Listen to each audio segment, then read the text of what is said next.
ආගේ මූණ දවස් 7කින් පැහැපත් කරන්න ලස්සන කරන්න දීප්තිමත් කරන්න බලහන් මැජික් පැක් එකක් තමයි කඩල පිටි පැක් එක කියන්නේ.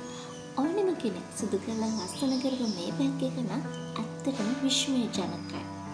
ඉතින් අද කාලේ ගොඩාක් වෙලාවට ගොඩාක් අය බ්ලීචින් ක්‍රීම් ගන්න යොමු වෙලා තියෙනවා. මේ නිසා ආගේ මූණේ කළු පැහැතිලා පහටගෙන පිග්මන්ටේෂන් තත්ත්වයන් ඒ වගේම මූණ පමණට වඩා වයසක පෙනුමක් වියලින් ස්වභාවයක් ඇතිවේ තියෙනවා. ඉතින් අපි කොච්චර සුදුනත් වැඩක් නැහැනේ. අපේ මූණේ කළු පැහැති ලප්ප, පිග්මන්ටේෂන්ස් ඒ වගේම තොල් පැහැති තොල්වල අඳුරු බව මේ දේවල් තියෙනවා නම් අපි කොච්චර සුදුනත් ඒ කිසිම දෙයකින් බලක් වෙන්නේ නැහැ.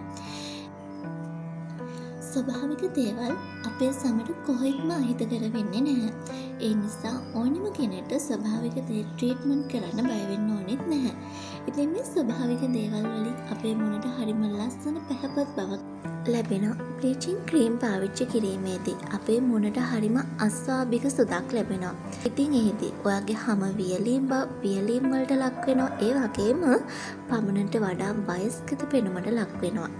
ඉතින් ඔයාලට මෙන්න මේ විදිහට ගෙදරදීම හදාගෙන 100% ස්වභාවික දේවල් මගින් ආගේ මූණ ඉතාමත් හොඳින් පැහැපත් කරගන්න ලස්සන කරගන්න හැකියාවක් තියෙනවා.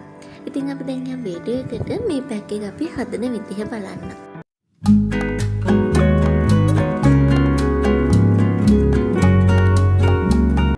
මේ පැක් එක හදාගන්න අපිට ඕනේ වෙන කඩල පිටි මේස හැන්දක් එකතු කරගන්න. ඒ වගේම යෝගට් හරි මී කිරි හරි මේස හැන්දක්. ඊළඟට ඔයාලට ඕන වෙනවා වියලි කහකුඩු මේස හැඳි භාගයක්. මේ පැක් එක අපි හොඳින්ම කලවම් කරගෙන ඔයාගේ මොහොනේ ආලේප කරගන්න ඕනේ. හොඳට පිරිසිදු කරගත්ත ඔයාගේ මොහොනේ. ඊට පස්සේ විනාඩි 20ක් ඉඳලා ඔන්න ඔයාලට පුළුවන් ඔයාගේ මූණ මඳ උණුසුම් වතුරෙන් සෝදලා අරින්න. ඉතින් අපිට හිමීට ස්ක්‍රබ් කරන ගමන් තමයි මේ පැක් එක අපි මොණින් ඉවත් කරගන්නත් ඕනේ. ඊට පස්සේ ඔන්න ඔයාලට පුළුවන් ඔයා යූස් කරන ටෝන එක භාවිතා කරන්න. ඉතින් 100% හොඳ ප්‍රතිඵල ගන්න පුළුවන් හොඳ පැක් එකක් තමයි කඩල පිටි පැක් එක කියන්නේ. ඉතින් මේ හැමදේම හොඳම විශ්වාසයකින් පාවිච්චි කරන්න ඔයාලට ප්‍රතිඵලයක් ලබා ගන්න පුළුවන්.